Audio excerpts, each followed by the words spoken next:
तो दोस्तों, एक तरफ दिल्ली के लोग ऑक्सीजन के लिए तड़पते रहे, दूसरी तरफ आम आदमी पार्टी और अरविंद केजरीवाल की सरकार के नीचे ऑक्सीजन का काला बाजार चलता रहा। कल ही आम आदमी पार्टी के एक विधायक इमरान हुसैन को दिल्ली की हाई कोर्ट ने नोटिस दिया है ऑक्सीजन की जमाखोरी के लिए, और दूसरी तरफ दिल्ली की खान मार्केट के अंदर से ऑक्सीजन कॉन्सेंट्रेटर का एक पूरा काला बाजार पकड़ा गया है। लेकिन केजरीवाल गवर्नमेंट का इस सबसे क्या लेना देना है, तो वही दिखाना है इस वीडियो में कि जब दिल्ली सांसों के लिए तड़प रही थी, ऑक्सीजन के लिए तड़प रही थी, तब दिल्ली की सरकार खुद लोगों की सांसें चुराने में लगी हुई थी। बने रहिए हमारे साथ, देखते रहिए आज की ताज़ा खबर।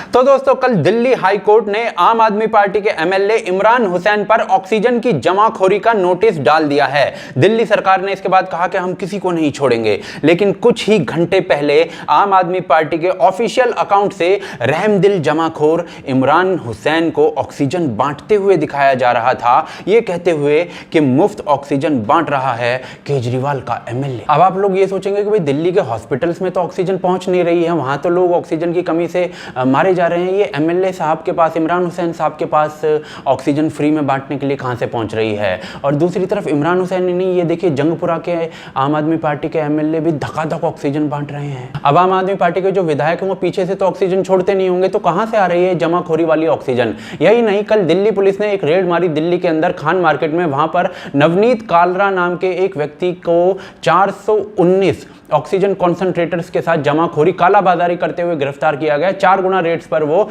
बाजार में लोगों को ये बेच रहा था ऑक्सीजन कॉन्सेंट्रेटर। और ये आदमी भी अरविंद केजरीवाल का खासम खास निकलता है, इतना खासम खास कि अरविंद केजरीवाल उसे खास मौकों पर खास गेस्ट की तरह बुलाते हैं, ये देखिए आप। लेकिन चलिए अब उस सवाल का जवाब ढूंढते हैं जिसके लिए वीडियो बनाया गया है, यानी कि दिल्ली के जो एमएलएज हैं आम आदमी पार्टी के, केजरीवाल के जो लोग हैं, इनके पास ये ऑक्सीजन आ कहां से रही है, जब दिल्ली के लोग जो है वो हॉस्पिटल्स में ऑक्सीजन के अभाव से दम तोड़ रहे हैं। तो जी 18 अप्रैल को केजरीवाल दिल्ली के लिए 700 मीट्रिक टन यानी 700 मीट्रिक टन ऑक्सीजन मांग रहे थे। 21 अप्रैल को भी यही हाल था, 700 मीट्रिक टन की डिमांड थी। लेकिन 29 अप्रैल को यह डिमांड आश्चर्यजनक रूप से 976 यानी कि 976 मीट्रिक टन हो गई। 4 मई को भी आम आदमी पार्टी के बुलेटिन में 976 मीट्रिक टन की डिमांड रखी गई, और 6 मई को भी। लेकिन गजब देखिए कि 6 मई को ही अरविंद केजरीवाल का बयान आता है कि अगर 700 मीट्रिक टन ऑक्सीजन मिली तो दिल्ली में जगह जगह पर करीब 10,000 नए ऑक्सीजन बेड लगवाए जाएं। यानी गजब देखिए, 976 मीट्रिक टन ऑक्सीजन नहीं चाहिए, 700 मीट्रिक टन ऑक्सीजन की बात अरविंद केजरीवाल ने कही है, वो भी एडिशनल 10,000 बेड्स के लिए, जो कि अभी तक दिल्ली में लगे ही नहीं है। यानी कि दिल्ली में अभी इस समय जितने भी बेड्स हैं उनके लिए तो और भी बहुत कम ऑक्सीजन चाहिए। इसका मतलब फिर एक्चुअल में दिल्ली की जो ऑक्सीजन की डिमांड है वो एक्चुअल में कितनी होनी चाहिए। तो जी ये आप कंपैरिजन देख सकते हैं मुंबई और दिल्ली का। मुंबई में और दिल्ली में एक्टिव नंबर ऑफ पेशेंट्स जो थे वो एक समय पर ऑलमोस्ट सेम चल रहे थे। आप देख सकते हैं कि same number of active patients पर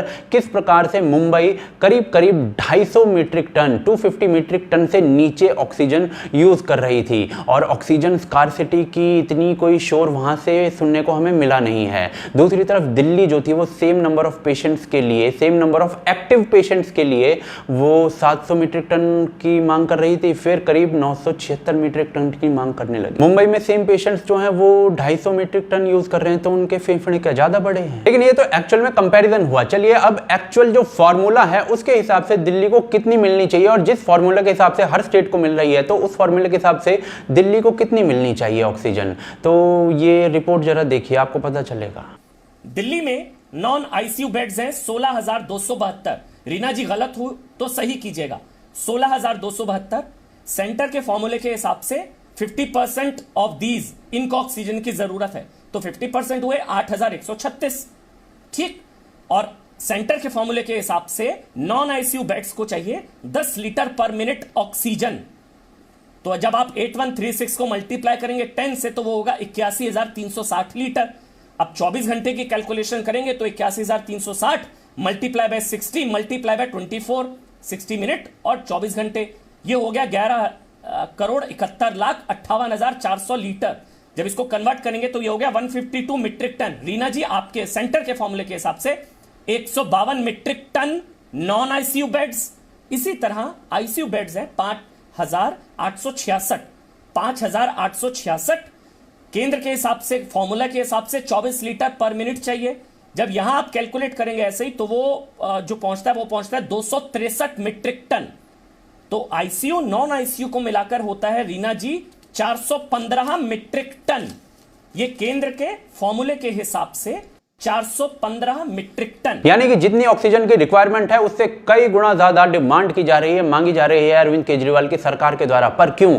तो जी जरा ये देखकर देखिए, दिल्ली के अंदर जो लोग पुराने ऑक्सीजन रिफिलिंग स्टेशन चला रहे हैं वो बंद किए जा रहे हैं, सील किए जा रहे हैं केजरीवाल की सरकार के द्वारा। ऑक्सीजन गैस बनाने वाले जो प्लांट्स हैं वो भी क्लोज किए जा रहे हैं। ये आप नांगलोई का एग्जाम्पल देख सकते हैं। वहीं आम आदमी पार्टी के एमएलए जो हैं वो ऑक्सीजन फिल भी कर रहे हैं लोगों के लिए जमाखोरी करके, और कॉन्सेंट्रेटर्स की कालाबाजारी भी कर रहे हैं। तो जी जो ऑक्सीजन है ना वो एक्चुअली में यहां पर जा रही है आम आदमी पार्टी के एमएलए के पास, और वो बन रहे हैं लोगों के मसीहा। दूसरी तरफ हॉस्पिटल्स में ऑक्सीजन जो है वो पहुंच नहीं रही थी, तो हॉस्पिटल्स के लोग जो हैं वो रो रहे थे, हॉस्पिटल में पेशेंट रो रहे थे। तो फिर मोदी का नाम लगा दो कि भाई यहां से ही ऑक्सीजन नहीं आ रही है आपके पास। तो ये बात हम दावे के साथ कैसे कह सकते हैं? तो जी दिल्ली के अंदर ना शुरुआत से ही 700 मीट्रिक टन की डिमांड थी ऑक्सीजन की, लेकिन केंद्र सरकार ने 5 मई को 730 मैट्रिक टन जो थी वो सप्लाई कर डाली। लेकिन केंद्र सरकार का दिमाग थोड़ा ठनका, तो उन्होंने कहा दिल्ली हाई कोर्ट में जाकर